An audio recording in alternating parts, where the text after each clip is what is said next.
bed, but I don't want you finding more red flags. And I know I can't open up my bed. I can't write a love song when I try to.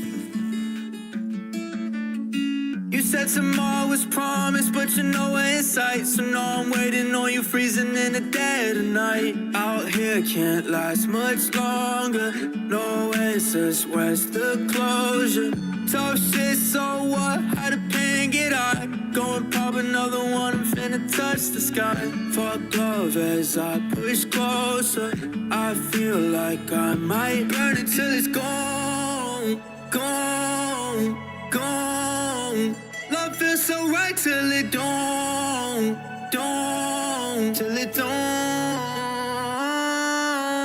R.I.P. to you and me. Nothing left but memories. All the wasted ecstasy. I don't know how you could go from heavenly to hell on earth in just a blink. R.I.P. to you and me. But 6 feet down, I start to feel like I'm floating, moving towards the light. All the walls around me closing in from the side. Out here won't last much longer.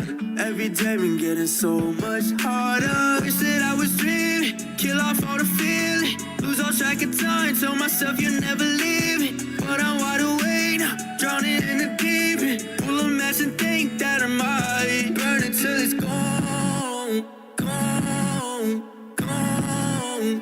Love feels so right till it don't, till it don't. R.I.P. to you and me. Nothing left but memories. All the wasted ecstasy. I don't know how you could go from heavenly to hell on earth in just a blink. R.I.P. to you and me. But 6 feet down.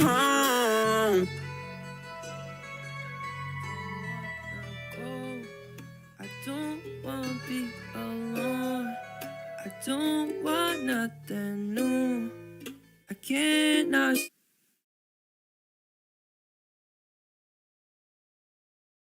I get hiding all the time, 'cause you told me to stay outside.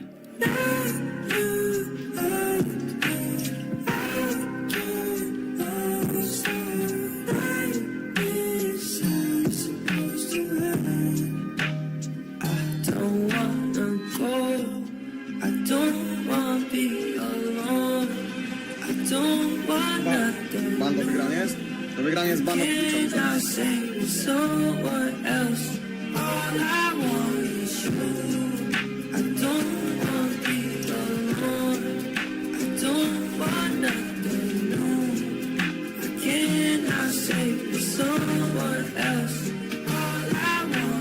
Can't hold the pain all by myself.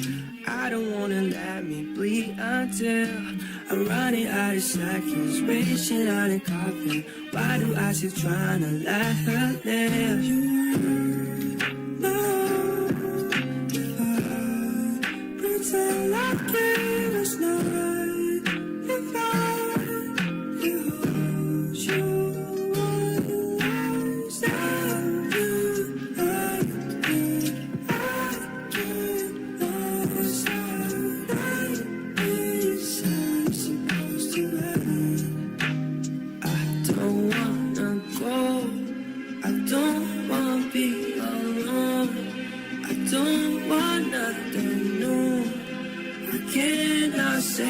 someone else. All I want is you. I don't want to be alone. I don't want nothing new. I cannot say with someone else. All I want is you. I don't want to be alone. I don't want nothing new. I cannot say with someone else.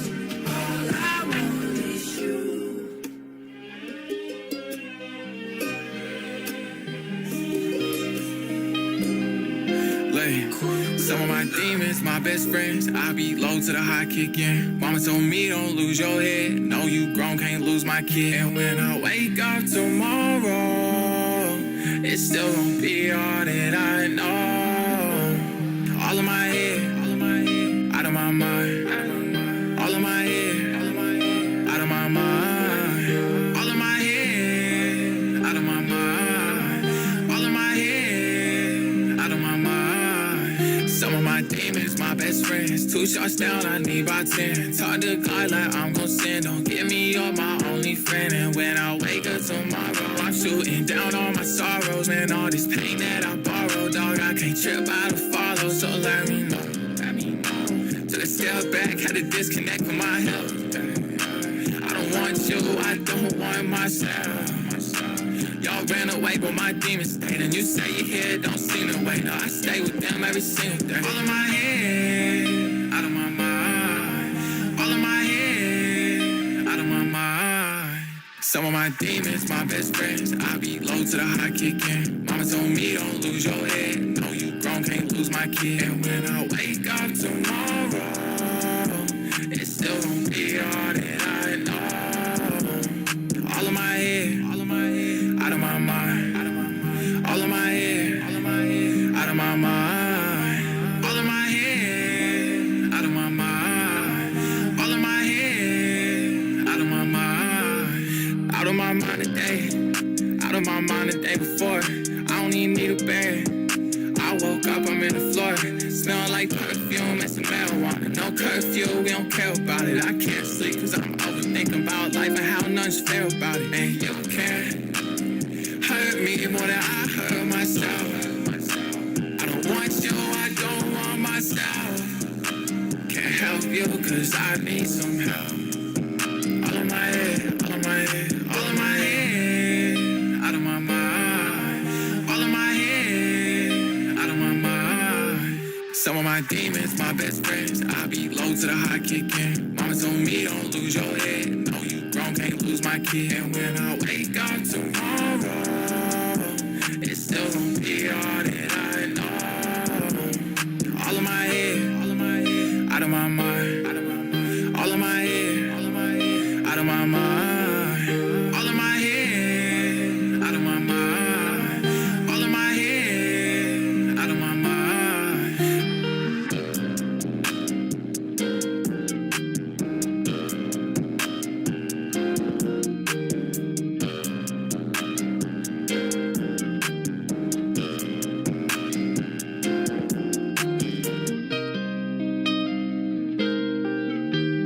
I just had my first pink. I ain't have a job in 2 years, it was way harder than you think.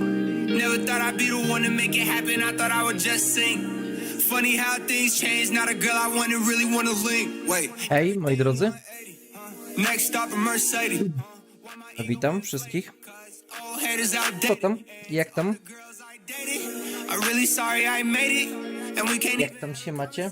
anymore, my number's not the same. Damn, I'm on the same bullshit like a matador. The VA sound like a dinosaur. Pretty little bitch that I ignore. She wanna get nailed to a 2x4. Everybody say they wanna Bo dzisiaj really know no. to Motherfuckers really mamy tą, pull my core on the same mamy do oglądnięcia Xbox Games Showcase Extended. I będziemy sobie, posiedzimy tak sobie z godzinkę pewnie przy tym. Może z 1,5 to będzie trwać pewnie. I niestety, ale jeżeli ktoś liczy na jakieś większe zapowiedzi, to już się skończyło. Moi drodzy, czekamy aż do Gamescoma już teraz. Czyli do 22 sierpnia. No to jeszcze trochę. I wtedy może możemy coś więcej zobaczyć, więcej się dowiedzieć. A dzisiaj raczej będą różne wywiady wokół gier, które zostały pokazane właśnie na Xbox Game Showcase. Wielkich zapowiedzi, jak wspomniałem wcześniej, raczej zabraknie i należy to traktować jako dopełnienie tego, co usłyszeliśmy na podstawowym Xbox Game Showcase. Niemniej jednak uważam, że mimo wszystko warto jest to posłuchać. co deweloperzy mają do powiedzenia. Bo czasami naprawdę się można dużo ciekawych rzeczy dowiedzieć. Ja żałuję, że te GDC nie są wszystkie regularnie publicznie publikowane, żeby to zobaczyć, bo tam naprawdę są ciekawe rzeczy mówione. Ale za dostęp tam trzeba zapłacić, to też wiem, że nie małe pieniądze.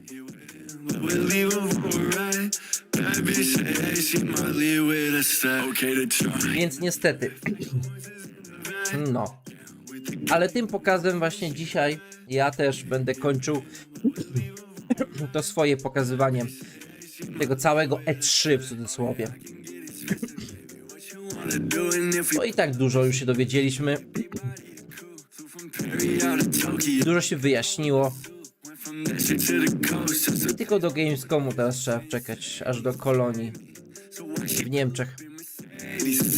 Zobaczymy, co wtedy zostanie jeszcze dopowiedziane, dopokazane. Ale raczej będzie to dopełnienie już tylko. Już to, co głównie miało być pokazane, to zostało pokazane. Ale no, jak mówię, no zawsze warto posiedzieć i posłuchać.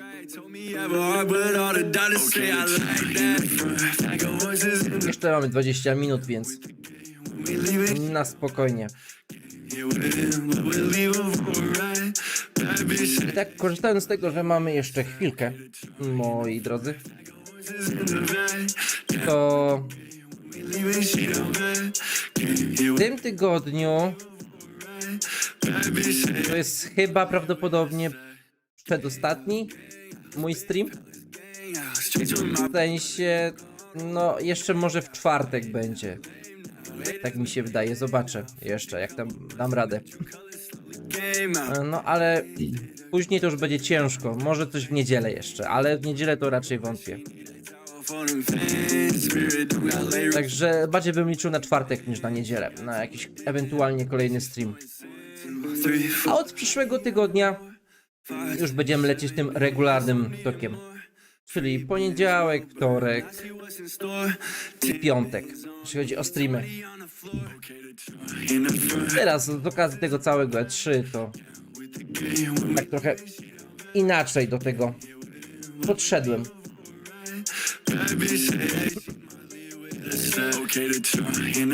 No, a tak poza tym, to co tam, moi drodzy?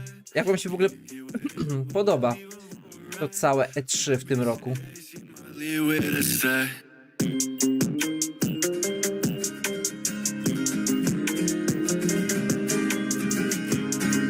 Wiecie co, tak sobie myślę? W sumie to w międzyczasie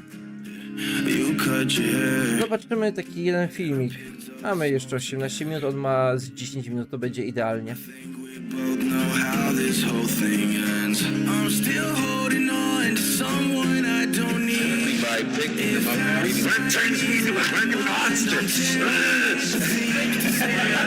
Lśnienie skrywa wiele tajemnic. Praca na planie tego filmu jest pełna zakulisowych ciekawostek, z których część wydaje się wręcz nierealna, abstrakcyjna, a nawet szalona. Oczywiście wiele z nich trzeba traktować troszkę z przymrużeniem oka. Stanley Kubrick był bardzo specyficznym reżyserem, a dodatkowo wiele zakulisowych informacji przez lata zostało mocno wyolbrzymionych. Tym niemniej wydaje mi się, że są całkiem fajnym oknem do umysłu tego charakterystycznego reżysera, który w świadku filmowym stał się wręcz legendarny. Zapraszam na wycieczkę po wszystkich tajemnicach lśnienia.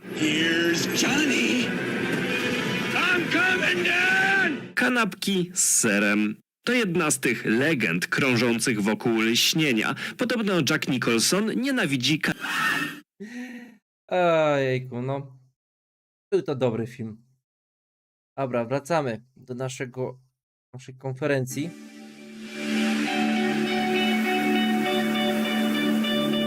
Tak z ciekawości, ile to ludzi ogląda? 6600. No, to już nie są te ilości. Głównego Xboxa oglądało chyba 30 parę tysięcy, jak patrzyłem na początku. No także 6000 to. Ile to razy mniej jest?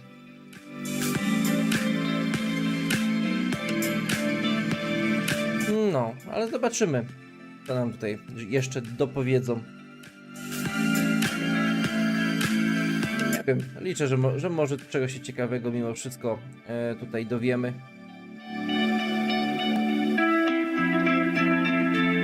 Moi drodzy.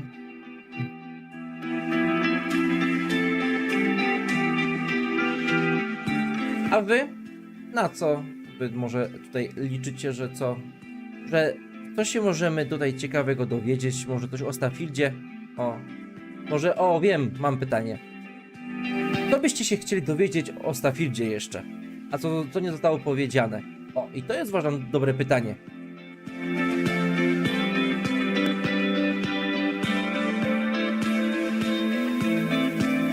Bo ja osobiście uważam, że naprawdę się już dużo dowiedzieliśmy, ale no, kto tam wie, co jeszcze twórcy mogą trzymać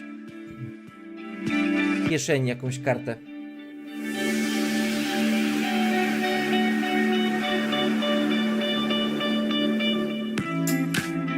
Te 5 minutek.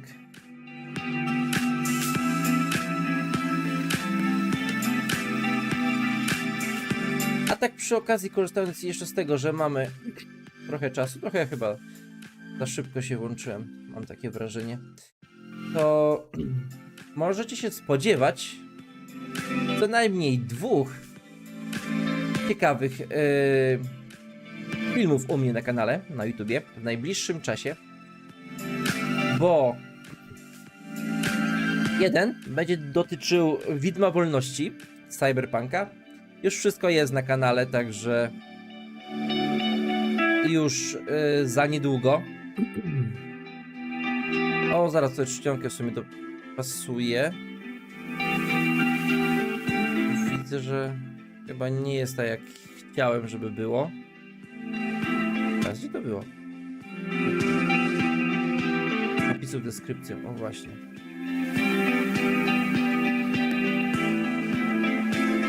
W białym tle.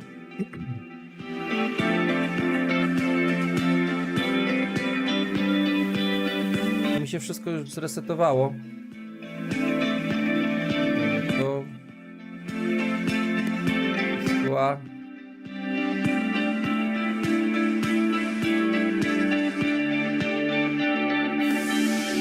Chyba powinno być ok. No, ale tak jak mówię, moi drodzy, możecie się spodziewać 2 filmów u mnie na kanale. Jeden z Phantom Liberty, gdzie miałem dostęp chwilowy do tej gry. To będzie materiał już w środę, jutro się pojawi. Potem w piątek podsumowanie informacji mamy z Assassin's Creed Mirage. Bo trochę się dowiedzieliśmy z Ubisoft Forward nowych rzeczy i postanowiłem to wszystko podsumować w jedną spójną całość. No i to wszystko będzie w przeciągu tego tygodnia. A za to w poniedziałek sobie pogadamy o BioShocku. Także no, jest o czym mówić.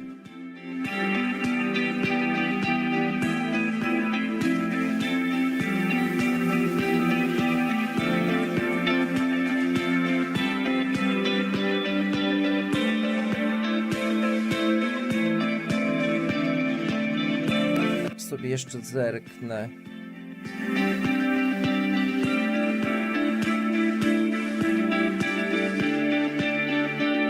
Mamy ile? 9000.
Dobra, już mniej niż minuta, także zaraz lecimy.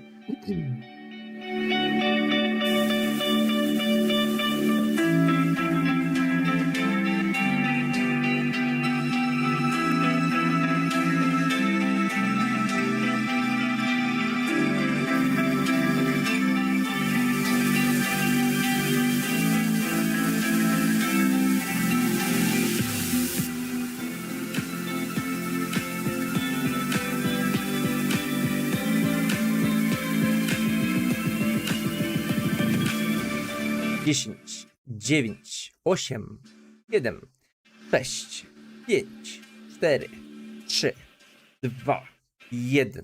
Poszli.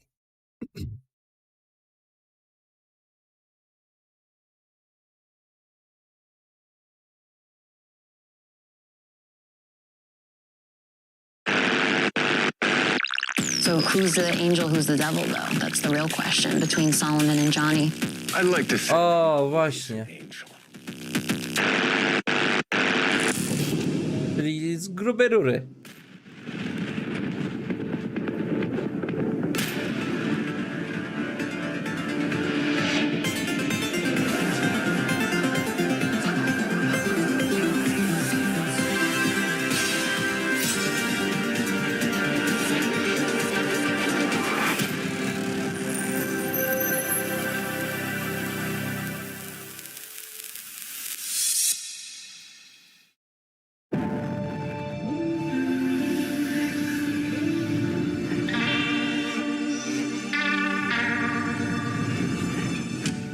But the moonlight gives no one can explain. From beyond the cliffs lies a hidden shame. And tomorrow breaks, so fall the chains. Open up the gates, you see its face.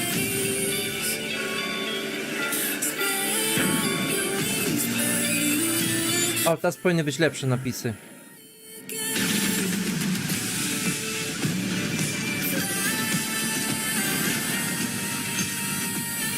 W sumie to może trochę większe. Jeszcze.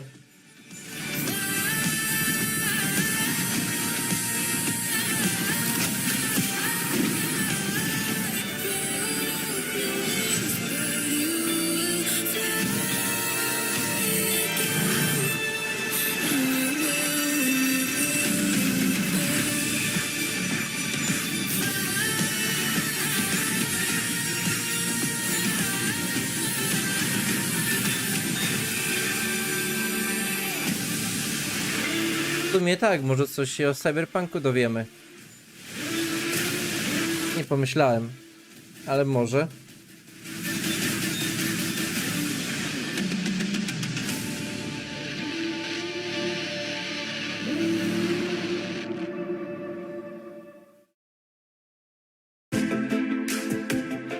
Welcome to the Xbox Games Showcase Extended. My name is Tina Amini, and I'm here to dive a little bit more into the games you saw at our recent Xbox Games Showcase. Showcase featured 27 ambitious games, all coming to Xbox. Games like Clockwork Revolution from In Exile Entertainment. A ja zapomniałem, że Clockwork Revolution to jest gra od Briana Fargo.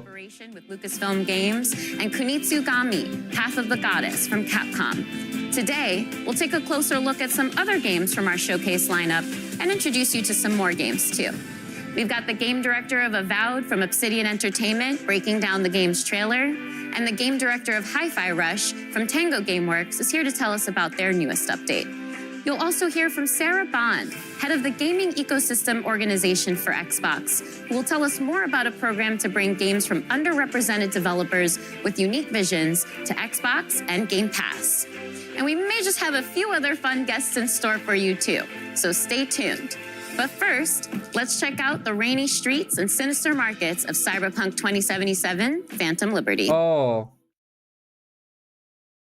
Hello, everyone. I'm Ha, really Paweł excited to Sasko. welcome you to this exclusive Xbox store over Black Market, one of the locations in Dogtown that you are going to be able to explore in Cyberpunk 2077 Phantom Liberty. As you can see, Dogtown welcomes you with open arms. Too tame? This is Black Market, a location where you as a player, as a mercenary, you can obtain unique cyberware and weapons, things that you cannot find anywhere in this world. Dogtown is a part of Night City, but has its own very distinct look and vibe. It's outside of the jurisdiction of NCPD, attracting all kinds of eccentrics and dangerous characters. Radical. Wow. Już człowiek, czy już maszyna? Maelstromer. You mean this? Ain't seen nothing yet. Check this out. Or this here. Wow. We have put a lot of work into making the world feel more alive.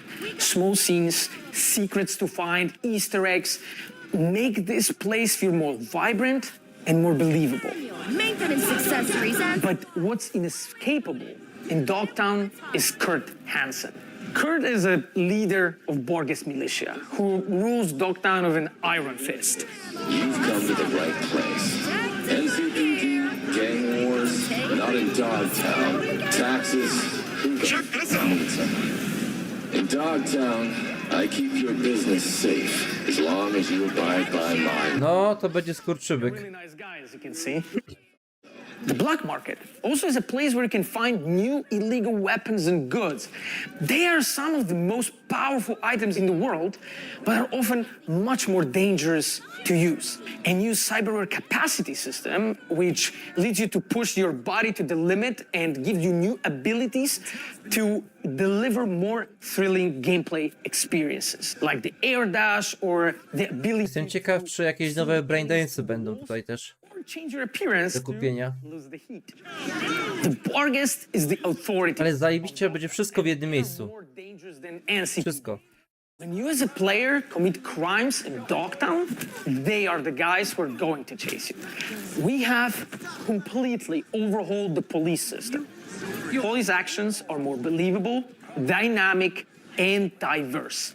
The team has been working passionately to deliver you more deeper and meaningful experience, and I really cannot wait for you to find out more this September. See you in Dogtown. A, czyli po prostu tylko w Black Markecie. No dobra. A to będzie dobra gierka.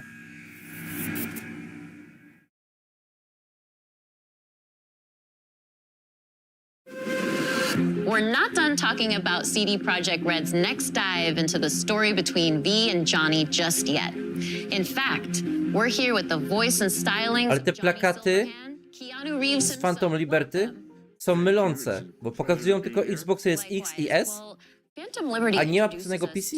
A to też wychodzi na PC, jak się po streamie dowiedziałem. It's this devastated place. It's controlled by a militia. But I think you know more about it than I do. So how would you describe it to players? Night City has its own kind of levels to it, and I think Dogtown is kind of going down to a darker place. It's dystopian. It has a tension to it and this undercurrent of kind of violence, you know, like, and struggle, you know. Can I swear? Yeah. Shit's gone down in Dogtown. Oh, I like that tagline. Yeah, and it's just, you know, I mean, hopefully it'll be fun for people to play there. It's hard to believe that there's an underbelly to the underbelly Yes, that that's is Night good. City, Yes, right? Yeah, I'm a little yeah. scared, but in a good way. No, it's a good way. I mean, we're all kind of we're all moths to the flame, aren't we? And there's a lot of flame. No to będzie mroczna Well, if historia. anyone can take it on, it's V, so that certainly Yeah. gives me the confidence. Yeah, V's a survivor, Exactly. Oh, yeah. you know? And we just saw a tour of Dogtown, too, so we got a little bit of that Oh, cool. ambiance, and we can see what the environment is like. People are getting beat up. It's not good. It's, yeah. It's not the friendliest place to be. You gotta be prepared for it, truly. Yeah. But in our tour, we also hear a recording from a Colonel Kurt Hansen. Who's this guy? Because he seems pretty dangerous, too. Yeah, that guy. No, I'm sorry, I can't say that. My inner Johnny came out. I think that's My good. You know, inner- we know the tone now. Yeah, well, I mean, he's ex-military and military too. Ruthless, power hungry, manipulative, and Johnny doesn't like him. I could see that. Night City in general is the kind of place that breeds that kind of character. Yeah. Let's take a step back. Let's talk about Johnny as a person instead of this horrible person known as Colonel Kurt Hansen. I don't know about this guy, but people. Ale jest dużo pytań, moi drodzy. Tak tylko nas buduje. Jak ten dodatek będzie wpływał na całą grę też? No pod względem umiejętności, pod względem rzeczy, które się tam zdobędzie, jak to będzie wpływało na główną grę. So much fun. He is outspoken. He is Czy z tymi umiejętnościami relikiem będzie łatwiej, czy trudniej przejść grę? used, he's been abandoned. And I think that through that kind of hardness of his outside, there is a vulnerability to him. And I think what's great about it is I get to play that character in so many different ways, and so the range of it is cool. And especially for the player, you get to see these moments in flashbacks. You start to understand he's a product of his upbringing, truly, of his surrounding. Well, let's not get carried away. I mean, we can start talking about nature and nurture. I'm sorry, I keep dropping into Johnny, but yeah, I like his anger. I like his passion. I like what he stands for. He's really just looking for a fair shot, and I love that he's kind of going through music, that there's an artist side to him, and you know, I got some great speeches. There's all these moments with Johnny Jestem. where a tiny little thing, elicits this really fun response. You can flip him off and he double birds you back. Like, I love those kind of moments. Or rock. I think another interesting lens of looking at him as we get into Phantom Liberty is his dynamic with Solomon Reed. So what can you tell me about Johnny's relationship with Idris Elba's character? Właśnie, jestem ciekaw jak Alba zagra. Solomon has some things in common with Johnny in the sense of the military, the sense of being used, abused. You know, it's in the title, right? They're fighting for a liberty. You know, Solomon's kind of trying to reclaim his life, you know, and Johnny's doing the same thing. You know, it's Cyberpunk 2077, so it might start off as revenge, and it might end as revenge, but I think sometimes he feels like he's lashing out at the wind, you know? And I think Solomon has been living out in the kind of the desert of his life, right? Kind of hiding and harboring. Yeah. But I think he also has that kind of soft and hard side to him as well. So as somebody who's very familiar with thrillers, because you've starred in a few, what do you think about Phantom Liberty makes for a good spy thriller in particular? The quest to understand what's going on. So, and the kind of scavenger hunt of information, the mystery, the double crossing. Ale to będzie dobre. What's fiction? What can you count on? You can't count on anything. I w ogóle wiecie, że ma zostać wprowadzona psychoza? System psychozy? W tym DLC? Well, thank you so much for To coming jest out to mega our Xbox niesamowite. presentation. You've got Mega a lot of ciekawe. fans out there in the Xbox community, so I think I can speak for all of us in saying we really appreciate you showing up here today. Oh, well, thank you. But before It's I an honor close to things be out, here. Yeah. well, before I close things out, I'd love your help here, Keanu. How do you think Johnny would end this interview right now? Well, there's a lot of ways you could do that. But, Tina, pleasure to meet you. Oh, is that how Johnny would do it? Yeah. Oh, thank you, Johnny. Such Nice to see such you. a pleasure to have you here. I thought you were going to kick down the camera or something. So No, you see, he's respectful, you know. You're a good egg. Oh, thank you. You too. And I'll see you out there again soon.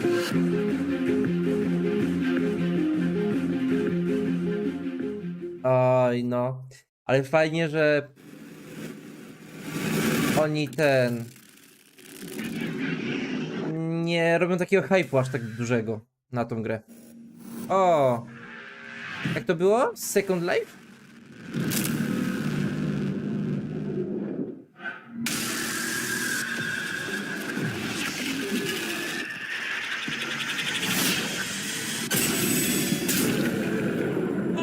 I'm so sorry for dragging you all into this. Ion Life.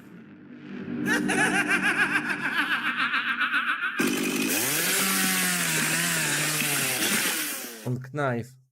Okej. No to już widzę, że warto było. Chociażby dla tego cyberpunka.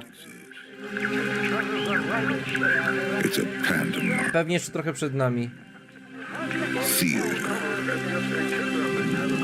And if you get a glimpse behind the scenery, the stagecraft, you will discover. A tego nie kojarzę, żeby to było pokazane. And once perceived, it will swallow you whole.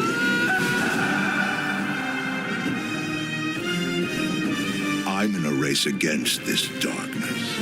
A race to locate an ancient ruin, a tower of unspeakable power. I need the best of the best. But they're all dead. So I'll use you, scoundrel. Ale wygląda fajne. Cut Nie wygląda. the best of the worst. W klimacie starych tych filmów akcji. Oh, come now. Try not to look so glum.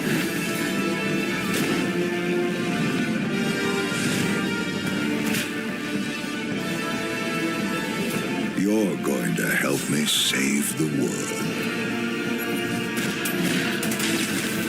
Ale wiecie co? Jednego tutaj żałuję. Że na tym pokazie nie zostało nic powiedziane o tym. O Assassin's Creed Hexe. Już na tym pokazie, mam na myśli Ubisoftie. To pod Ubisoft, ale już nie zostało nic pokazane. Tego jestem najbardziej ciekaw. Było Jade, było Mirage, nie było o Red. I nie było właśnie o Hexe nic. But before we get into all that, I'm assuming that you don't need to have played Pillars 1 or 2 to really get into Avowed. You're absolutely right. You don't need to have played Pillars 1 or 2. You can come to the world of Avowed fresh. We want this to be a welcoming experience to new players. But if you are a returning fan, there are some recognizable tidbits. For people who have played Pillars 1 or 2, can you tease any more of just those general connections to the universe? And no major spoilers, of course. Yeah. There are a couple returning characters that players might recognize from Deadfire in particular. Players who have played the original games will recognize some of the parts of the world and some of the factions. The Adirian Empire plays pretty heavily into the world of Avowed, so all of that will be familiar to returning players. We do start to see some of that Pillars universe now in the Avowed setting, which is really exciting, and it's looking amazing so far. But can you confirm one thing for me? Are we still in Aora? We're still in Aora, and specifically we're in a region called the Living Lands. So again, returning Pillars fans will recognize the Living Lands as this otherworldly frontier. It's very remote. It's relatively unknown. It's this very dramatic landscape full of all of these different valleys with these unique biomes and creatures, just a really unique visual perspective. And it's a wonderful frontiersy spot that's set for adventure. There's a lot that's undiscovered. And so that's the part of Aora that we're introducing players to in Avowed. And we also see a character talking to us in the trailer. He seems like he might be a companion, because that would be a very very Obsidian thing to do. So what's going on with that? Yes, this is Kai, and he is one of the first companions you meet in the game. He's an Amawa. That's one of the unique species of the world of Aora. And Kai, as a character, brings a balance of this really battle-hardened perspective. He's seen a lot. He's served as a soldier and a mercenary, but he also has a really unique sense of humor. So he brings a spirit of levity and camaraderie to the party as well. And as he's talking to us, he's also kind of conveying, well, he's straight up saying that he's afraid of you and your abilities. But it's not like the heroes are the only powerful beings in this universe. So I'm curious what that means for who we are as the player character. Are we a watcher again, like in Pillars 1 and 2? Or maybe we have some connections to the spirit realm and beyond that gives us these terrifying abilities? So you're not a watcher this time, but you do have a unique soul connection to the world that gives you a connection to the living lands and to some of the more mysterious forces at work there. The player is also being sent as an envoy of the Adiran Empire, and so they come with both a very mysterious aura, but also a certain sense of political urgency. Kai also mentions a plague. That's another bit of detail that we get within the trailer. We see a very concerning growth on a lot of the creatures in the world. What can you tell us about this plague? I can't say too much just yet, except that it is a unique soul plague that is devouring the living lands, and part of the player's mission in being sent here is to investigate and try to stop it. We also saw a lot of combat in the trailer, and we see dual-wielding pistols, we see spells, we see swords, we see just a ton of abilities. A lot that actually is really reminiscent of the Pillars universe too, but those were isometric top-down view games, and Avowed is a first-person game. So how did the team approach that same kind of fantasy combat, but in the first person for Avowed? So we wanted to take that same depth and breadth of play styles and combat abilities and player fantasies, where you can play someone who's very magically attuned, more traditional fighter or ranger, and really invest in whatever play style is most appealing to you personally. We wanted to take that depth and breadth and translate it into a first-person experience where you can feel the visceral nature of the attacks, feel the dynamism and the momentum of those attacks as you're executing them. And that means including a range of options like, as you noted, dual-wielding pistols, which is one of my favorites because you don't see that often in fantasy RPGs, but also traditional sword and board, a whole host of magical abilities, a lot of things that'll be both a little bit familiar, but hopefully new to players as well.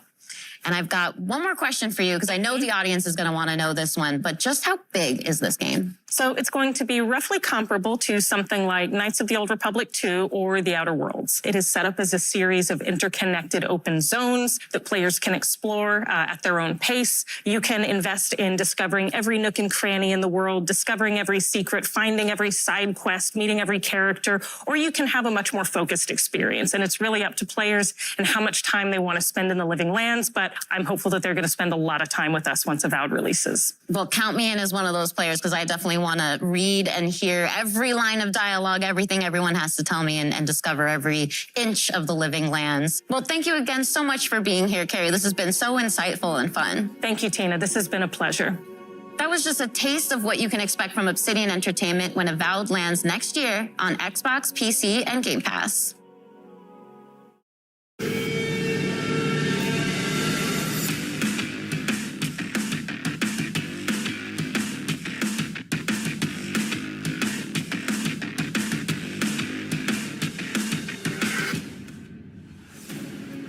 퍼스트 디센던트는 언리얼 엔진 Co to jest? The First Descent. 3인칭 루트 슈터 게임으로 Pierwszy słyszę. 엑스박스 시리즈 X와 S, 엑스박스 1을 포함해 콘솔과 PC 크로스플레이가 가능하고 프리트 플레이로 즐기실 수 있도록 개발 중입니다. 퍼스트 디센던트에서 플레이어는 계승자가 되어 1, 2회 생존을 위해 침략자들에 맞서 싸우게 됩니다.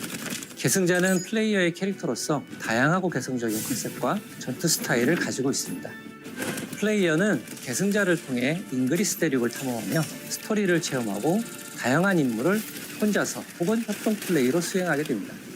또한 최대 4인 협동 플레이로 거대 보스와의 레이드를 경험할 수 있습니다. 거대 보스별 다양한 기믹과 부위 파괴 등을 통해 밀도 높은 팀 플레이를 체험하실 수 있습니다. 현재 개발팀은 작년 베타 테스트에서 플레이어분들에게 받은 피드백을 개선하는 작업과 신규 컨텐츠의 개발을 병행하고 있습니다. 지금 보시는 화면은 최초로 공개하는 엑스박스 시리즈 X의 실제 게임 플레이 영상입니다. No i tu jest jakiś gameplay, a nie to co wszyscy inni trailery. 신규 계승자 역시 개발 중에 있는데요. 이 계승자는 물을 이용한 독특한 컨셉의 플레이를 경험할 수 있도록 디자인되었습니다. 또한 자기장을 이용한 방어 능력과 비행 스킬을 지닌 새로운 캐릭터도 개발하고 있습니다. 플레이어분들이 더 많은 탐험을 하고 몰입감 넘치는 스토리를 경험할 수 있도록 다양한 환경의 신규 맵을 개발하고 있으며 새로운 타입의 보스 레이드 역시 지속적으로 개발하고 있습니다. 그리고 많은 분들이 요청하셨던 코스메틱 시스템도 도입 중에 있는데요. 캐릭터들마다 다양한 컨셉의 스킨을 제공할 예정이며 꾸미기 아이템을 통해 개성을 마음껏 뽐낼 수 있도록 지원할 예정입니다. 가장 많은 피드백을 받았던 그래플링 훅은 시스템을 완전히 변경하였습니다. 변경된 그래플링 훅은 조작에 따른 회전과 이동 시 가속 감속을 지원하여 조작의 재미를 훨씬 더 증대하였습니다. 이 밖에도 피드백을 반영하여 점프 모션, 총기 사운드, UI와 UX를 지속적으로 개선해 나가고 있으며 계승자 스킬을 개조할 수 있는 시스템도 개발 중에 있습니다. 게임 사운드 또한 글로벌 유명 게임 작곡가인 스티븐 바튼과 협업하여 보다 풍성한 청각적 경험을 제공하기 위해 준비 중에 있습니다. 마지막으로 여러분께서 가장 기다리실 소식을 전해드리겠습니다.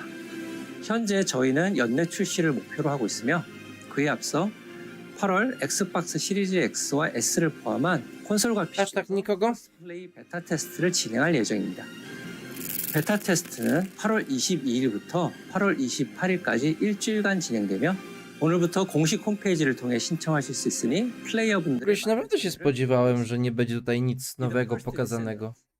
A jednak coś nowego pokazują. Znaczy, no, to już nie są, wiadomo, znane marki jakieś nie wiadomo jakie, ale no, jednak jest coś nowego. When we were wrapping up Banner Saga, we were really talking about what is it we want to do next. We earnestly started with the idea of making a game that was hopeful, that was a triumph for the human spirit.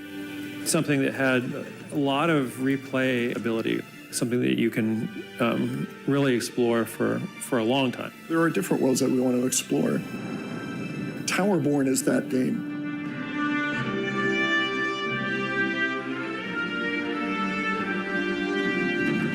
Towerborn is a fast-paced action RPG. Fajna kreska tych wrogów. Tylko jak dla mnie nie pasuje do reszty świata. O, świat tak samo jak Civilization wygląda. Fast combat. You come out of that with resources and crafting items, and with all their new loot, they can go back to the Belfry.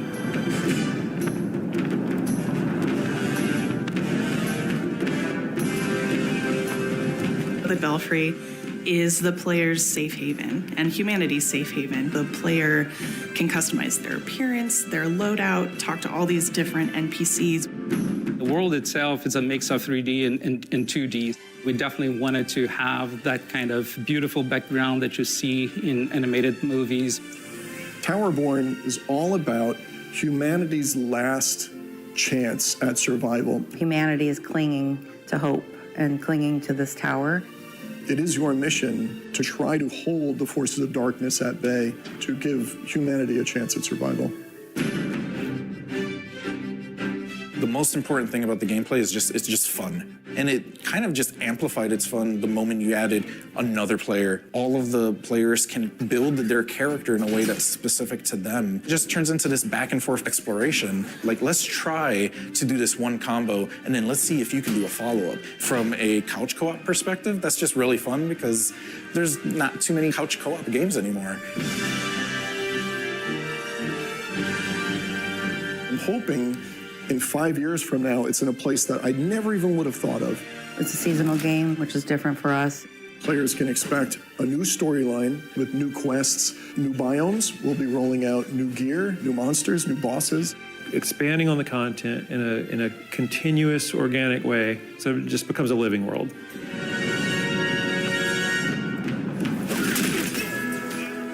When we started Stoic, we decided, let's just make games that we feel strongly about and we want to play. We had to find the right relationship with a publisher, and I think we found that with Xbox. They've enabled us to make the game that we want to make here. I earnestly cannot wait for the community to see the game that we're rolling out here. Towerborn is, I really believe, something unique.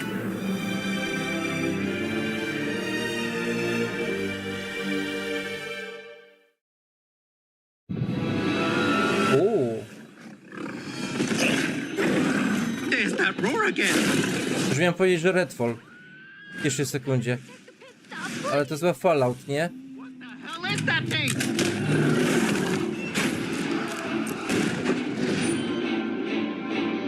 Zgadłem?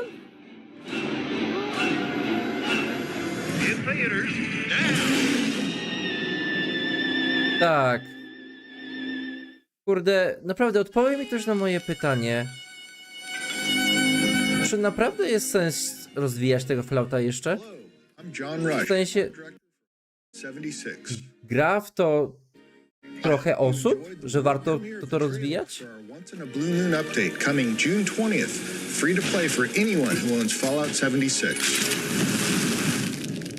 No ta gra chyba już umarła, nie? Has risen over the hills of Appalachia, bringing with it a ton of great new content for players. That includes new cryptids like the Blue Devil and Ogwa to threaten the progress of the Blue Ridge Caravan Company. We've also got 2 new public events, both of which give you a chance to earn caravan and cryptid-themed rewards. Defend the Middle Mountain pit stop from waves of monstrous creatures and safe and sound. And thwart a horde of crazed cultists and beasts of burden. With Season 13, we've also got a new scoreboard called Shoot for the Stars, which celebrates the stars of the silver screen and gives you a chance to earn cinema-themed rewards.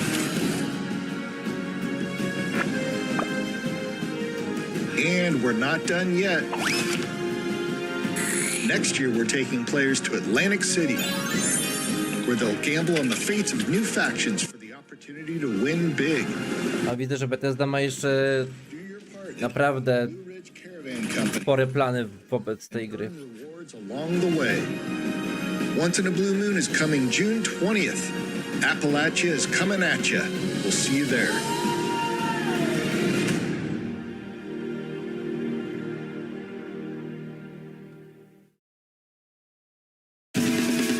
O, Hi-Fi Rush? Jakiś DLC?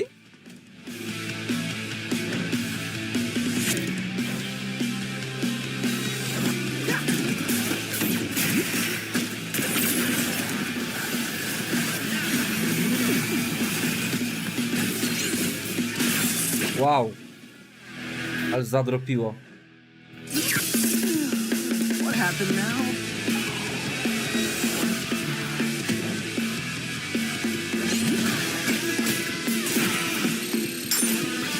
Ale kurde, pamiętam jak na jednej konferencji to Microsoft ogłosił. Wszyscy takie wow zrobili. Nikt się totalnie tej gry nie spodziewał. To jest tak totalnie z dupy weszła.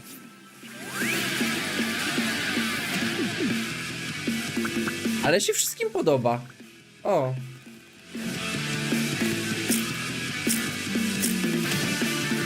Tryb fotograficzny zawsze spoko. Ale dropi.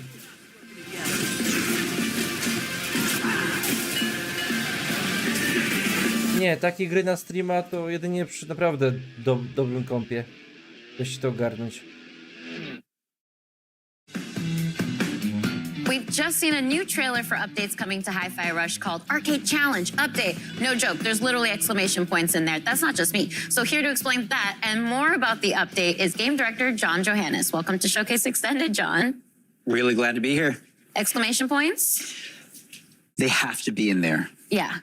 It feels It's style. It's style. Yeah. It's a style thing. Well, Hi-Fi Rush is such a stylish game in general. I think that's one of the things that people really excitedly pointed out when we shadow dropped the game in the developer direct earlier this year.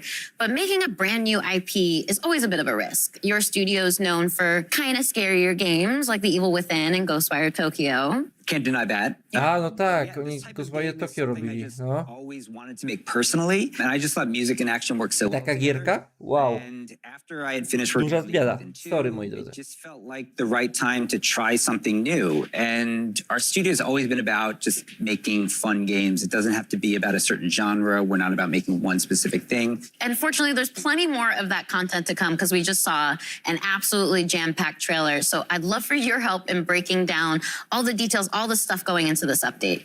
Sure. There's a lot, so bear with me. Everything in this mode is unlockable once you've finished the game, and you'll unlock an arcade cabinet in your hideout. And by accessing it, you get 2 new modes. One is called BPM Rush mode, which takes the gameplay up to like higher speeds than we've ever done in the main game. And the other is called Power Up, Tower Up, which is a new sort of randomized spin on the rhythm tower mode that we had in the original game. And included in this mode are 5 new original songs to play to, as well as 2 brand new enemies. And then there's special attacks and this whole meta system for unlocking upgrades and rewards. And that's what I can think of right now. I love that there's so much to unpack there, but let's rewind. Let's talk about just BPM Rush for now. Sure. It was described in the trailer as effectively Hi-Fi Rush's equivalent of a turbo mode. Can you explain that a little bit more? Yeah, early on, the team was like, how fast can we go? And in the game, we kind of settled at, about a max 160 BPM. But this mode really takes it up to 200 BPM. Wow. Ease you in there. It's a gradual upgrade until it eventually gets so fast, you just got to sort of think on your feet and naturally react to the rhythm in the combat of the game. I personally love that there's a lot of accessibility settings in the game too. It makes it so that you can adjust the game to your own comfort level. But this is a post-game challenge. It's meant for when you've gotten into the rhythm of the game. So I'm curious if you have any pointers on as far as how to tackle that challenge. As an action game, I think a lot of people want that sort of next level challenge, another way to use their abilities in a new type of environment. This mode does that by putting you at the high speed. But we also have multiple difficulties. We have an easy mode for people who want to experience what that's like, but maybe are not in tune with that sort of high difficulty that's accompanied with this stuff. But then we have a casual normal mode as well. And then we have, after beating those modes, we can unlock an EX mode, which takes up to a hard level where damage is multiplied and keeps you at that high BPM throughout the entire time. But there already was a post-game challenge when Hi-Fi Rush launched. It was the Rhythm Tower mode. You mentioned that briefly earlier. That's the one where you face just increasingly difficult combat. So how has that evolved with the Power Up, Tower Up mode? So the Rhythm Tower mode was kind of like a very curated experience. And while it was very challenging, you can prepare, go in and sort of customize your character, know what you're getting into. Graliście, moi drodzy? Hi-Fi Rush? Downgraded. We actually remove all your abilities and you have to earn them back by fighting waves of... Bo się zastanawiam, czy bym dał radę w tym rytmie. Every wave of enemies, trzeba mieć niezłe poczucie rytmu, gradually increase your żeby w to grać. Each of these upgrades comes with either To wcale nie jest takie oczywiste i proste. you can take more risks or less risks depending on which upgrades you pick. And again, those upgrades are randomized each level, so you really kind of have to have an understanding of the systems and not quite master them, but have a good grasp if you want to go in and come out on top. Well, as I mentioned earlier, it was a really packed trailer. There was a lot of information in there. It's a chonky update. So what else have you got for us? Because I feel like there's more on the table there. Yeah, so by playing in the 2 modes, you unlock these rewards through these challenges that are connected to these 2 modes. And in those rewards are things like accessories for Chai and new costumes for Chai 808, and even as well as fan favorite Corsica. We have new modes for the photo mode as well. Things like new filters. We have new poses. Czyli po prostu kosmetyczne zmiany, ble, ble, ble. Ale ładne te zdjęcia mogą wyjść. No ale tak to jest, jak się pokazuje grę na takim pokazie.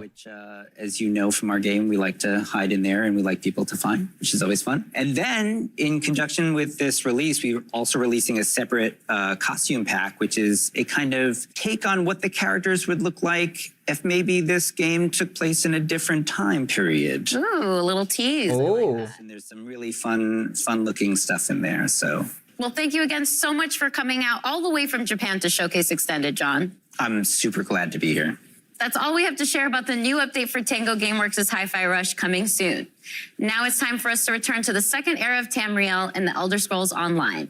ZeniMax Online Studios debuted the trailer for their upcoming expansion at Showcase, and today they're here to break that trailer down for us. Let's hear what the team has to say about the Necrom expansion for Elder Scrolls Online.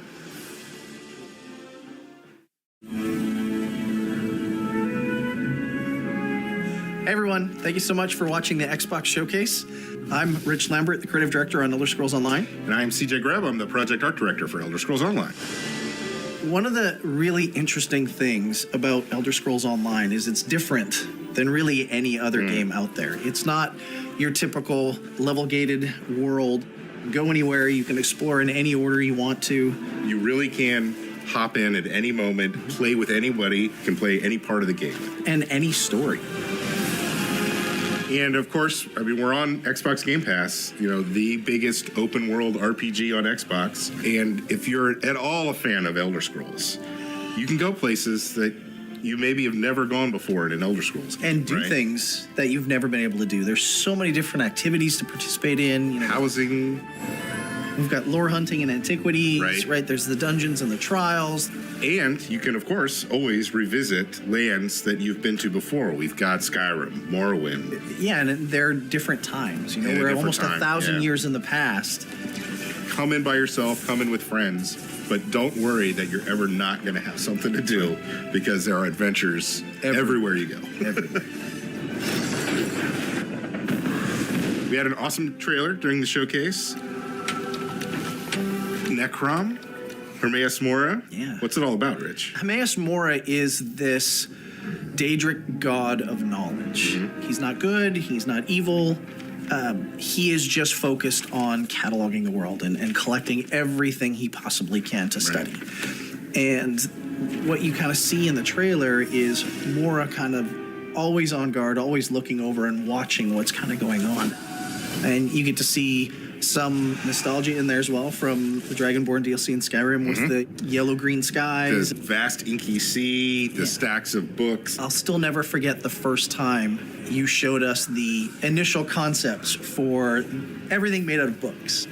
I remember looking at that going, oh my God, how are we going to do this? Like, how is this going to run? We always try to honor the past, right? Because when we go back to areas that people who play Elder Scrolls games have played, they know these lands. We want them to feel like they're coming home, right? But we have the chance to add a little into the mix. The art team was able to really play with kind of cool, unique monsters. Yeah, we were given some great places to go for new monsters in the zone. We were looking at making a creature that would kind of freeze you in terror as soon as you saw it. And a creature that has a deeper connection to the overall story of the zone. We've also got the Tavani Peninsula, kind of the Morrowind vibe. It's always fun to go back to this part of Tamriel because it's one of the most imaginative and sort of like visually expressive things that has ever been created for an Elder Scrolls world. And then, of course, Necrom City itself. This ancient city that, you know, is rumored to have been built, you know, even before the tribunal was even established. Right. Being able to play with that and look at that architecture and this ancient city of the dead. And you guys gave us a new class to do. The Arcanist draws their powers from Hermaeus Mora. We really challenged ourselves and the team to make something that didn't feel like anything else that we have built. Everything we've been talking about sounds amazing, but when do we actually get to play it? Necrom launches on Xbox June 20th, and we can't wait for everybody to get in there and see this amazing content that we've created. Thanks, everyone, for watching us during the showcase and watching us today. Lots of exciting stuff coming for ESO in the future. We'll see you in Tamriel. Czyli tak de facto nie za dużo tutaj też pokazali. Nie za dużo powiedzieli.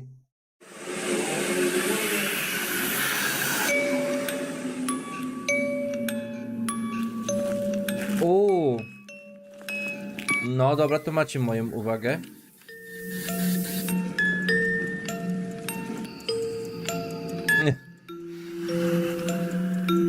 Consoles. To jest ta gra na multi?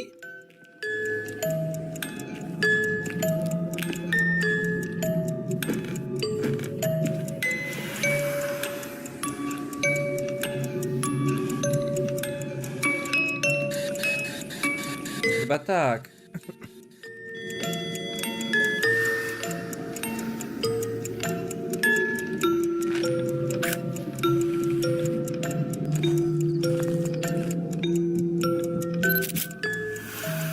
No, to jest to.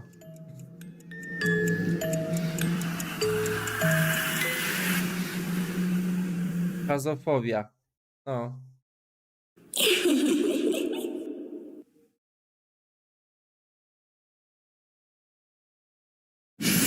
IBS World News.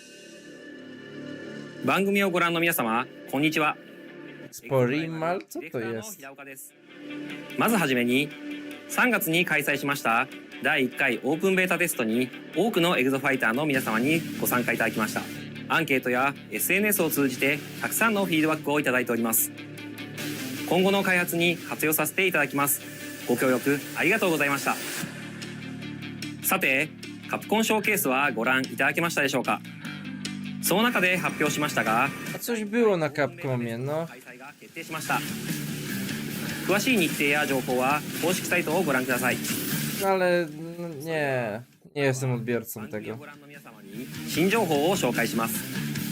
まずはサベージガントレットという新たな Oni mają swój bardzo specyficzny styl 内容が毎週切り替わる prowadzenia gier. Zresztą pewnie o grach amerykańskich da się to samo powiedzieć. Ale no nie wiem, nie przemawia do mnie ich sposób prowadzenia gier, ich pomysły na gry też mnie jakoś nie przekonują. 今回は恐竜が出現する位置にあらかじめトリプルスレッドを設置しています。出現してきたらこのようにスカイウェーブのグラビトンケージと合わせて起爆、一網打尽にできました。ミッションは画面上部に表示されている恐竜の討伐なのですが、 No, mieli trudności z napisami, żeby je wkomponować gdziekolwiek. Dali na środku ekranu. 無視することもできますが、ミッション達成の妨げになる可能性があります。倒すか倒さないかはプレイヤーの作戦次第です。目標を達成したら次のミッションへ。ゲームの流れはディノサバイバルと同じなのですんなり遊べると思います。何やら次のミッションに備えてエグゾスーツを着替えているようですね。なるほど。スナイパーの要素が離れた位置に多く出現するのでビジラントに着替えたようですね。フレームネオ層も出現するのでフロストロックで動きを止めて集中攻撃のチャンスも作り出せますね。また一列に並んだ恐竜もブレードで足止めしてから倒す作戦のようです。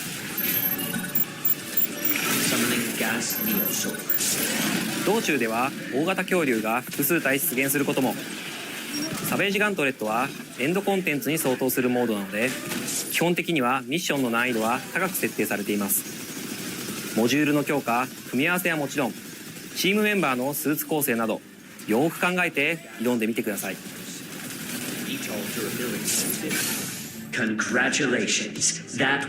サベージガントレットをクリアするとこのようにクリアタイムが表示されます。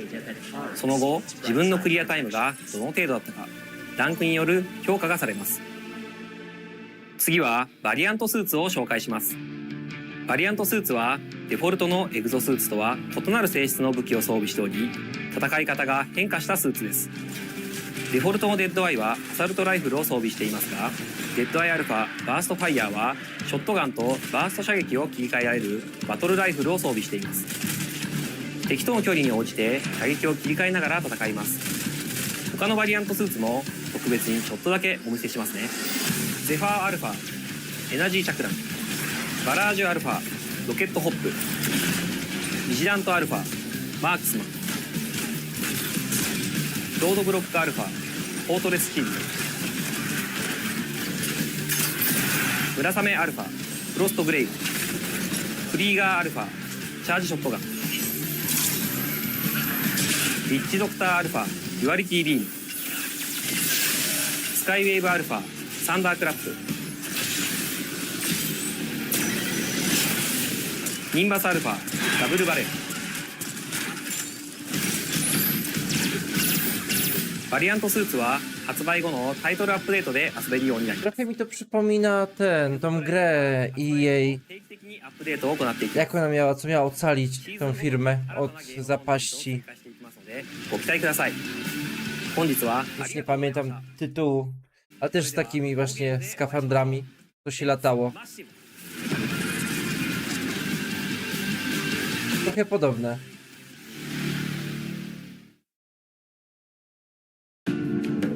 It's great to see the dedication from the team at Capcom and how they're building Exoprimal in partnership with the community. Gaming has the power to immerse us in worlds and perspectives we'd never otherwise experience. We can fight dinosaurs, transport to a dystopian future, explore the universe, and conjure magic. And we get to do this together, no matter where we are on the planet, the language we speak, what we look like, or our physical abilities. That is why it is both an absolute imperative and an incredible opportunity that games represent all of us. That is why we created the ID at Xbox Developer Acceleration Program to help underrepresented creators and stories in the industry shine. We call it DAP. DAP already includes more than 100 emerging developers, and they've launched 30 incredible games, like A Space for the Unbound. O, fajnie. Miło z ich strony. And there are many, many more in the works. Let's take a look at these amazing games coming up next from ID at Xbox's Developer Acceleration Program. Że wspierają tych najmniejszych. To teraz wydaje mi się, że AAA już się powoli kończy. I jest większy nacisk na indyki albo AA. Że teraz raczej to jest przyszłość.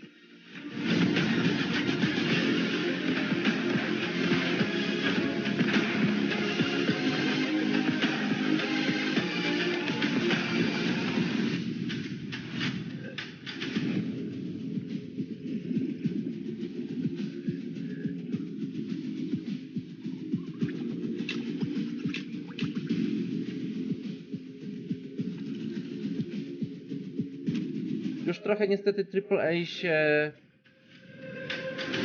Formuła im wyczerpuje. A że indyki mogą sobie na więcej pozwolić i jak są błędy, to nie są tak krytykowane jak AAA, no to bardziej w tą stronę się idzie. Zresztą nie ma co się dziwić, no. AAA, jak się wydaje, no to raczej się liczy, że będzie jakościowo dopracowane i tak dalej. Ale to jest teoria. Praktyka jest, wszyscy wiemy jaka. I got a call from my Microsoft Flight Simulator, no. He told me about this once in a lifetime, out of this world opportunity. So I'm here in Budapest, the capital of Hungary. Jorg, he's around here somewhere. Let's go find him. Jorg! Hey, Paris! Czy oni są na jakimś green screenie? What am I doing here? I'll tell you on the way. We have a boat to catch. A boat? Yep. We don't have a plane? Nope. Jakoś mi to... Nie wiem, tło mi nie pasuje do nich.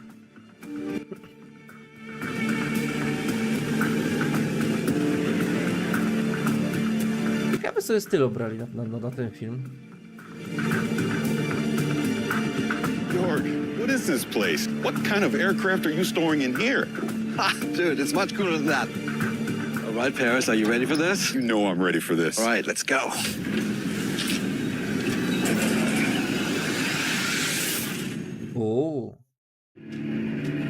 A, z Duny odzorowali. Pytanie, 1 do 1? Ten samolot? This is incredible. Tak, bo oni na głównej konferencji ogłosili, co się będzie łączyło ze światem Duny. How are you, man? It's good to see you. Good to see you. Trochę ciekawie, bo fajnie sobie polatać po tym świecie. Ale z drugiej strony, jak duży będzie ten świat do polatania. Bo Microsoft Flight Simulator jest praktycznie nasza cała Ziemia. To jest trochę niesamowite, ale no w sumie jakby się uprzeć. A tutaj? Czy będzie jakaś granica, do której się doleci i nie wiem, będzie koniec lotu, czy co? Bo nie wierzę, że całą planetę odzorowali. Now it makes sense after seeing the trailer at the Xbox showcase. I understand why you brought me here. You guys want to take a look because we actually do have a couple of. Bo przy podstawie wersji gry oni zatrudnili sztuczną inteligencję, która jakby no zrobiła większość za nich na podstawie tych zdjęć satelitarnych, nie? W sumie oni nie za dużo tutaj narobili. Jedynie musieli dopilnować, żeby to miało ręce i nogi. A tutaj, no to no nie mają na czym bazować, tak? funny you mentioned, because I've been asked that question on a couple of occasions. Żadnych zdjęć satelitarnych tego świata Duny nie ma. So Jorg, you had to get this working in the game. How did you do this in Flight Sim? Yeah, it was actually interesting. So in general, Więc to dlatego mnie to tak w sumie nurtuje. and do fly. This particular one, given that it weighs 11 tons, that's going to be a little bit harder, specifically because it's not really doing the ornithopter bird flap. It does oscillation of the blades. And we A w sumie dobre pytanie. Czy taki samolot realnie faktycznie by mógł latać? W sumie jak ważka lata w ten sposób, to samolot może na tej samej zasadzie też by mógł latać. Climbing up the landing gear, but this will do. Yeah, so what's cool about this, Paris, is that all those buttons are actually realistically hooked up to the system. Master engine switch, what you're doing there above those, the red, are basically all the lights. Wow. And as you notice, it's all analog because in the world of Dune, there's no thinking machines. Thinking machines have been illegal for 10,000 years. Yeah, that was actually fascinating when we implemented it. Because it's a science fiction, we thought, oh, it's glass cockpits, everything's going to be computerized. Like, none of it. This is a very practical helicopter. Jestem ciekaw, czy polecą. Tym. So Jorg, in the first movie, the Thopter was able to do a lot of cool moves and maneuvers. You're going to be able to reproduce that in Flight Sim? Oh yeah, totally. I mean, the really cool... Byłoby śmiesznie, gdyby polecieli. Each blade is independently controlled, so each blade has its own lift and thrust, and that means you can go from a... Dobra, już nie gadajcie. To a... Chcę zobaczyć, czy to poleci. Instantaneously. I would just say thank you that you designed such an awesome and realistic machine, because that's what we do. We bring realistic machines to life. But if you want to see a little bit more about the game design, I have something for you. Absolutely, I'd love to see. Ja nie będę latać. Dupa. All right, so the setup for this expansion is that you are a Atreides pilot on a rocket. Miałem nadzieję. Here is what we built. We basically built this section of Arrakis. Here's the capital city of Arkeen. Here's the botanical garden. We have that as well. And the first thing we do is we train you up. The fast takeoff, fast landing, and then the deep dive. And then we take you to some of the extreme locations, like the bow of the cliff, the hole in the rock. No, czekam aż to wyjdzie. Ciekawości zerknę sobie na ludzi, że będą to obgrywać, czy jest jakaś granica. A jeżeli tak, to jak to wygląda? Paris, thank you so much for having me. All right, Jorg, where to next? Well, I don't know what they eat on Arrakis, but this is Budapest, and I hear they have excellent goulash. I know a place. Well, let's go.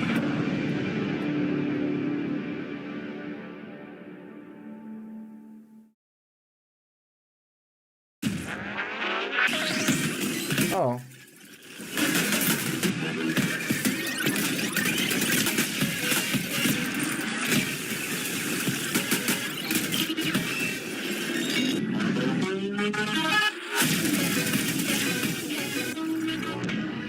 A ten stream nie wydala, jak się coś więcej dzieje.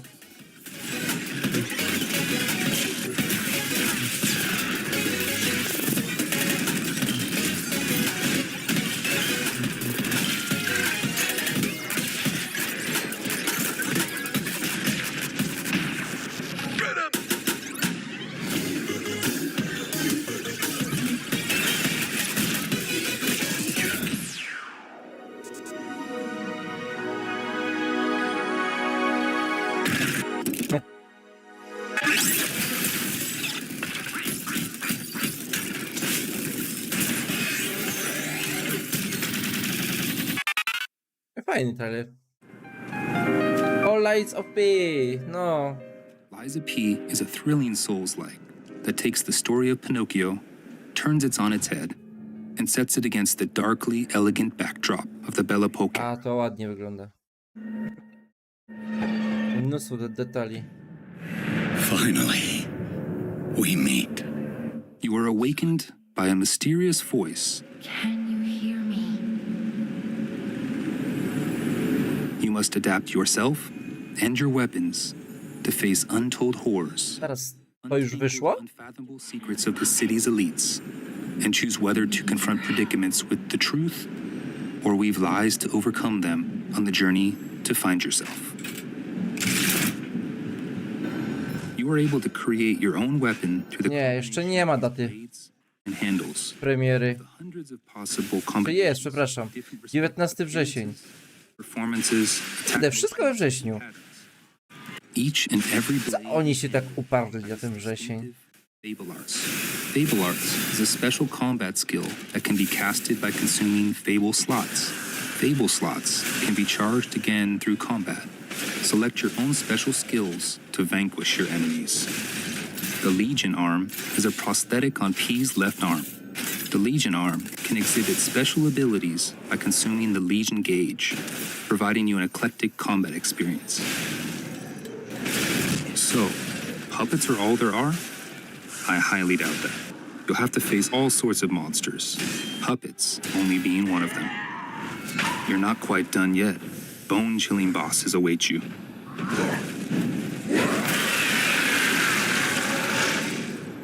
If a boss seems too intimidating, Ciekaw, czy będzie dobra gra. you might want to get help from a specter. In boss matches, you can summon a specter that will assist you in battle. With a bit of help, you will be able to defeat bosses with more ease.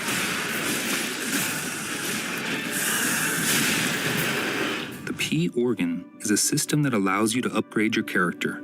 Use quartz to optimize P to your liking. Within the P organ, you can select which slots to unlock depending on your preference. O, There will be times when you will be confronted with choices where you can give comfort to others in sorrow or despair by lying, or you can choose to tell the truth. ale dużo czasu jest. Za dużo. Ja nie lubię, jak Carve your own. jest tyle czasu na wybór, bo to potem są wątpliwości i tak dalej. Co wybrać? Jak macie, Meet Liza nie King wiem, on Xbox 15 One, sekund na wybór, Xbox Series, no and to Game Pass. wybierzecie to, co Coming uważacie, to you this September 19th. że pierwszą myśl zwycięży wtedy. I to jest wtedy dobre, a nie jak macie minutę. At the heart of To jest za dużo. is our O, ambition to sink you into Senua's world and story. To do this, it's critical that we make it as easy as possible for you to suspend your disbelief. One key method of achieving this is our use of performance capture.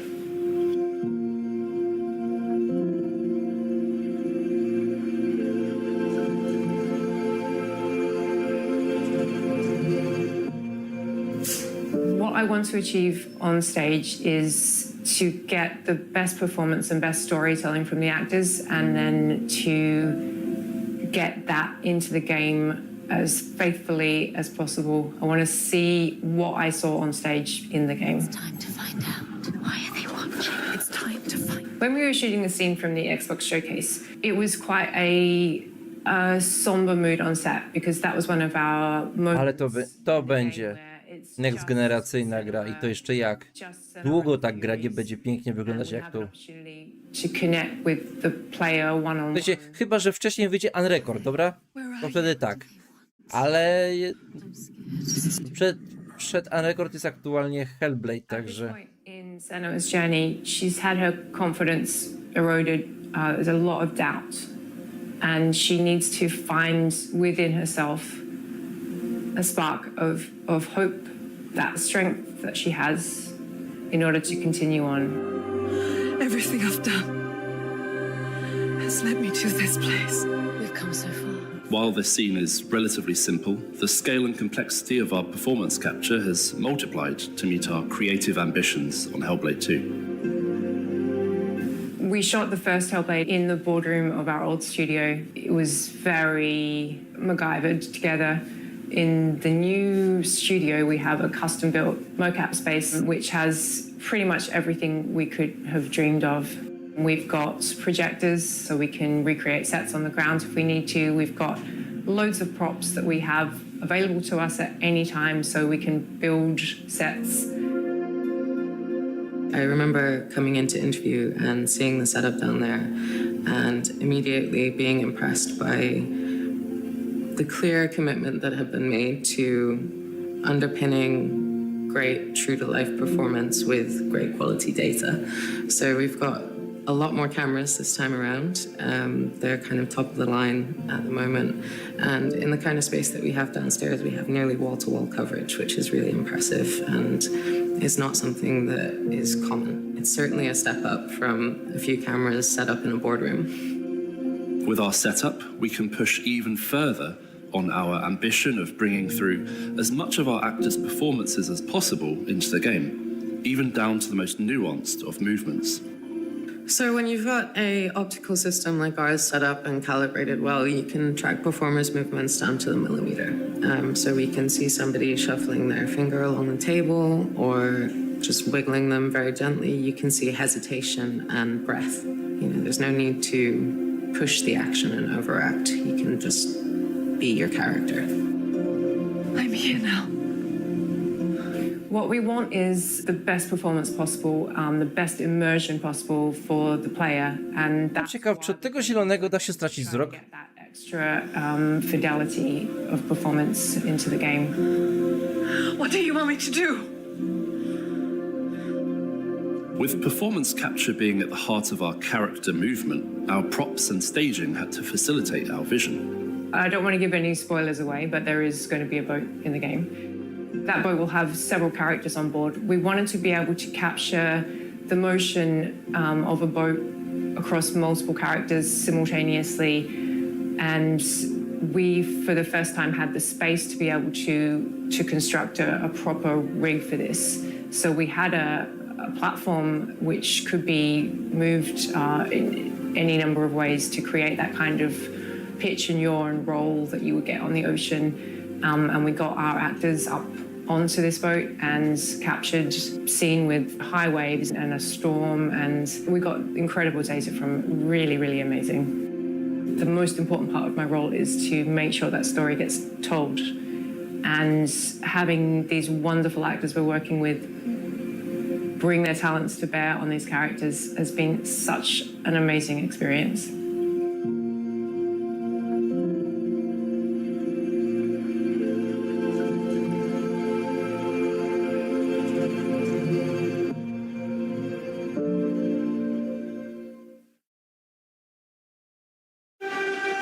My name's Larry Herb, Xbox's Major Nelson. Welcome to FanFest. I'm excited to be here. Here we go. Let's roll that video.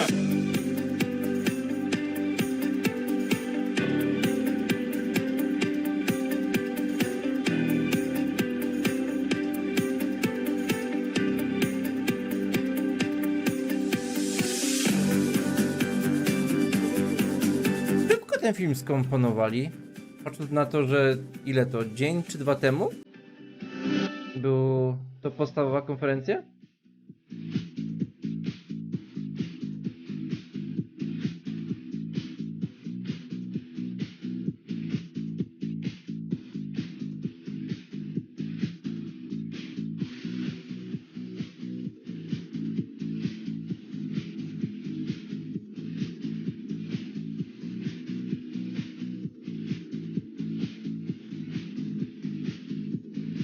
Obrigado.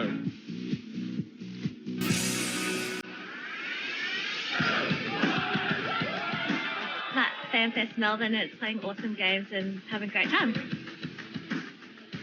There is so much going on here tonight.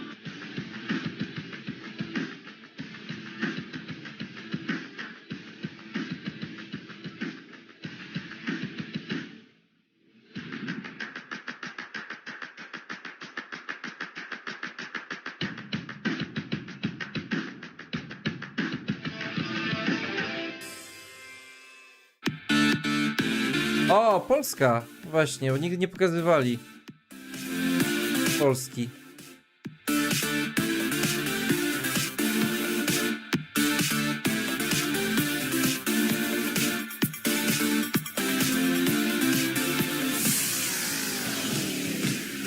W ogóle fajny pomysł na te przejścia z tym kontrolerem. Honestly, I've never felt so good to be part of Xbox in my life. I'm just wandering around, I've been talking to people, and everybody is so excited about what's to come.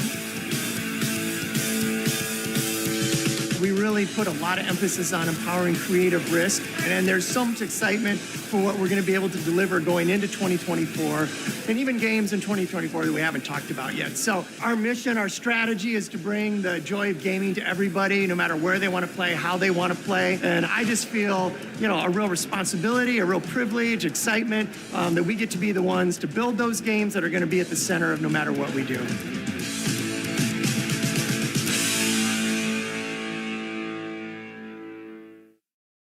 Hi, I'm Sebastian, and I'm the community manager for Light Your Frontier. Today, I'll be playing with Kelly, Anita, and Carolina to explore the new multiplayer features Light Your Frontier has to offer. Good morning. Good morning. Good morning. Today, we should continue building up the base we started yesterday. We need more resources, and it'll be faster if we work together to collect them. Can two of you work on that? Yeah, let's go. No.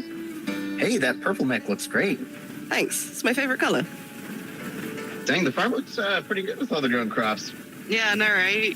I'm looking forward to making the farm even bigger. I'm gonna work on making our home look a little bit better, and then I'll come down and help you out. Great. I'll see you in a bit then. What do you want to focus on gathering, you think? I can get wood to start with, and then you can help me get some aluminum. I'll get some stone also then. That should cover a lot of what we need for crafting and building. Once we've finished, let's head back and help with the buildings. Resupply to the rescue. How's it going up there?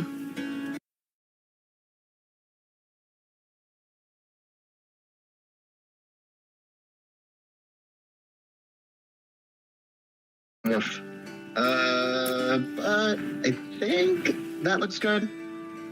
Oh, wait. O, i jesteśmy. Loads of aluminium here. They're actually pretty strong, so we can do it faster if we both drill. Let's work together and see what Nie else wiem, we co się can find here. posypało. After we bring this back, I'll take a look in some other. I'm done up here, so I'll come join you. Oh, my inventory is getting full from this harvest. I think we should build some silos or crates to store it all. Yeah, we should probably build a fence around those two as well, so we can protect the harvest. Great idea. Let's get on it. Here we go. I'll help with the silos next. Yo, anyone need? Jestem ciekaw, czy coś pokażę jeszcze Yes. interesującego. Fantastic. Do you want us to start helping you build? Yes, please, please. All on it. What do you think of the layout? Yeah, it looks great to me. I'm almost done with the fences here.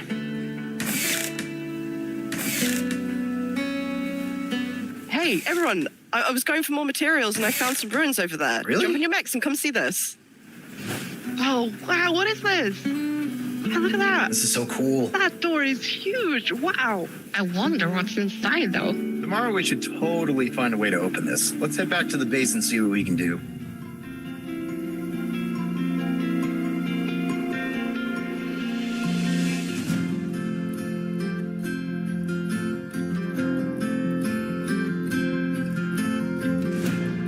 Frontier. O,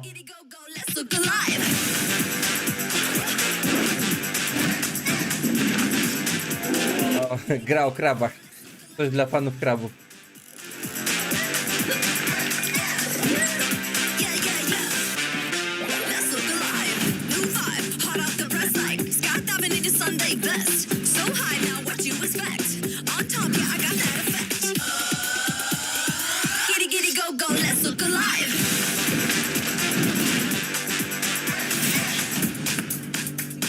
Just follow my instructions.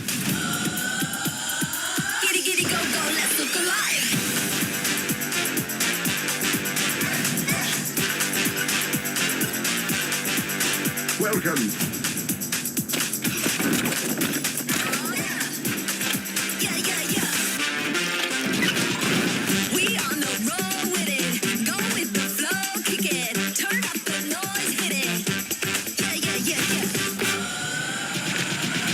O, The Book Walker, no. Tego jestem ciekaw. Jest dosyć fajny pomysł na grę.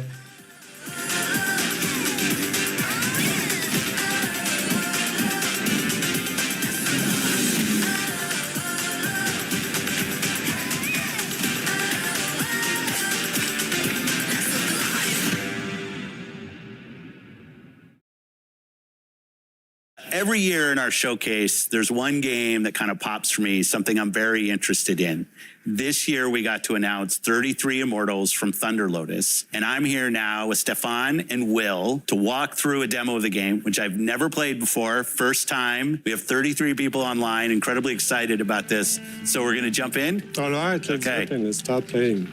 33 Immortals is a co-op action roguelike for 33 players. You play a damned soul who must rebel against God's final judgment. A to wygląda jak ten. On stage, 3 upstairs, Jak and 27 players from Montreal. Hades. Hi everyone. We are ready. That's us. Everybody's spawning in. That's us. This is 33 player multiplayer. Yeah. Not a normal number of characters for a multiplayer game. Yeah. How did you come up with 33 players? We were searching for a significant number where we can all play on the screen. Yeah. We stay together on the screen, so 33 felt good. 32 felt good. But as the game is inspired by the Divine Comedy, the medieval poem from Dante Alighieri, written in the 14th century. And this poem has 3 sections: Inferno, Purgatorio, Paradiso. Each section has 33 chapters. And so we say, oh, let's do 33 players. I love it. 33 Immortals. And I love what you said, Will, that when you guys started this game, there weren't even 33 people at the studio. So you didn't have enough people in the studio to fill out the full roster of the game. Yeah. It's just such an awesome point. It's a challenge. It's a challenge when you're trying to do that. I love it. Okay, so no 2 runs are the same. We're actually spawning in a different position, a different situation. We are in the cemetery. If you hold the left trigger, the world map is going to show up. And we can see that we are 33 right now, actually, in Inferno, but we are scattered around the world. Oh, we're not all in the same place. Yeah, because we all have to complete torture chambers. Got it. To make the game progress. Okay. And we are located at the southwest of Inferno. Yeah. And so the closest torture chambers is to the east. Okay. So let's go there. Got it. Okay, let's continue down south toward the first torture chambers. This one, I have a good feeling for it. The soundtrack, what's going on? The music's kind of cool. Thank you. This is Max LL, who's actually done the music on all of our games. And you're in Montreal? We are in Montreal, yes. Close to one of our XGS studios in Compulsion. Yes. It's also in Showcase. Yes. I love the community of game creators in Montreal. Absolutely. It's always important to be well surrounded and all that. So we didn't talk about your first game, Spiritfarer. Yeah. I thought it was fantastic. Thank you. Yeah. It was great. Now, as you can see, this is not Spiritfarer. No, but like, how do you think about that from a studio standpoint? Having such, I mean, I would say they're stylized games, but outside of that, very different games. We're not worried about, genre. Our goal is really to just try and make unique, immersive, creative experiences that players love and that they want to play for. Awesome. I love that. Yeah. This guy who's getting out of my comfort zone sometimes. Okay. All right. What do we do? So we have completed a torture chamber. So we have achieved a first step in. I got left behind. That's what you're saying. Defying God, yeah. Oh, they're back on us. Whoa. Well, we gotta face the wrath of God. Careful. Oh no. Dash. I can't. I have like 0 health. New torture. No, I got to get out of here. Where are you? Well, why weren't they in the torture chamber trying to help us? Okay. Okay, these range. God is getting angry. Yeah. Whoa. We're getting hammered right now. Okay. Come on. Okay, here's a guy. Can you revive me? Yeah. Just stop moving. That's good. One up. Yeah, I'm up. Okay. Oh. Thank you. Oh no. Run. This is the holy fire. What is this? One holy fire. One nose. Now we're in holy fire? The wrath of God. Okay, I'm ahead of it. Okay, so we unlock the Ascension battle. So that's the last battle. Here, can we get this? Can people jump in my heels? Yeah.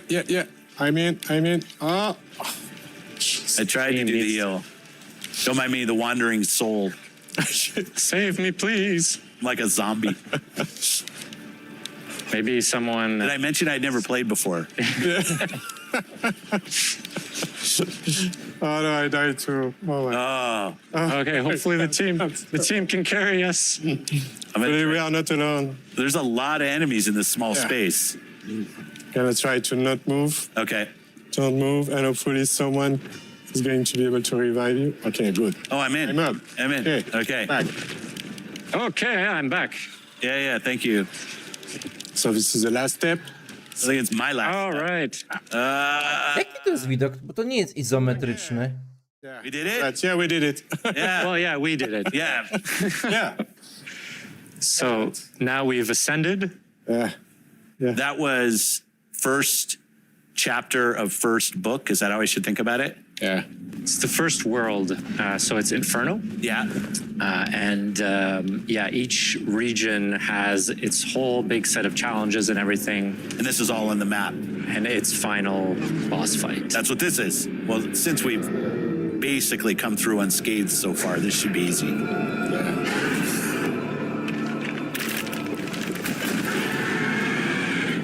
Okay. Yeah, it's easy. You saved us from having to kill the final boss. It's a bit of a tease. I like it. Ja nie wiem, czy oni w ogóle w to grali. To nie wyglądało przekonująco. Everything that's going on. Can't wait for this game to come out. I won't ask for the date because I know that's unfair. But it was great to have in the show and great for you to come down and we got the opportunity to play. So thank you for that. Thank you so much. Thank you so much for having us. Thanks for watching Showcase Extended. I love these opportunities to show more about everything that you O, już koniec. in the showcase itself. Thanks to everybody that supported us and have a great week. Thanks everybody. W sumie 1,5 godzinki. To tak standardowo mi się wydaje. A nic specjalnego, ale z drugiej strony nie można było oczekiwać też nie wiadomo czego od tego pokazu. Ale i tak uważam, że pokazali dużo. Jak na to, że tam praktycznie w ogóle nic nie miało być. Także, moi drodzy, no cóż. Tak to wyglądało. A wam się podobała konferencja ta? Czy jednak nie za bardzo? Tak w sumie fajnie było posłuchać jednym uchem ich. Trochę gameplaya było i to się liczy. I to się ceni przede wszystkim.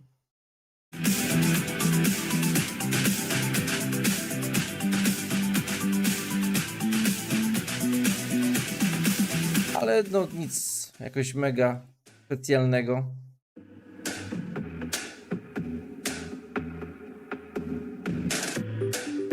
To co, jeżeli chodzi o konferencję, to teraz aż do października.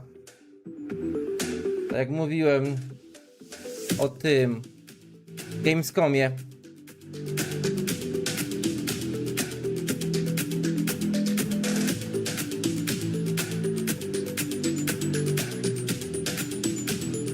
Jak moi drodzy macie jeszcze chwilę, to możemy sobie pogadać. Tak w międzyczasie.